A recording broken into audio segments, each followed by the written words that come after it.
नमस्कार शेतकरी बंधूंनो, बऱ्याच शेतकऱ्यांना वरीलप्रमाणे मेसेज आलेला आहे।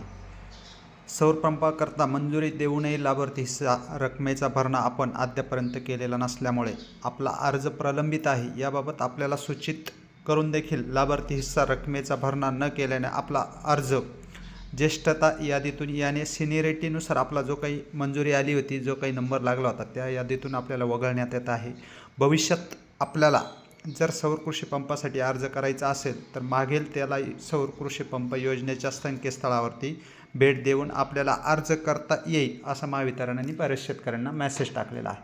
पण बऱ्याच शेतकऱ्यांना तो मेसेज पोचलेला होता किंवा नव्हता आणि डायरेक्ट हा मेसेज आलेला आहे। पण बरेच शेतकरी संभ्रमात आहे, पुढे या संकेतस्थळावरती नवीन अर्ज करावा लागेल का, परत सगळ्या गोष्टी कराव्या लागेल का? तर हो किंवा त्यासाठी संपूर्ण माहिती पुढील व्हिडिओमध्ये देतो।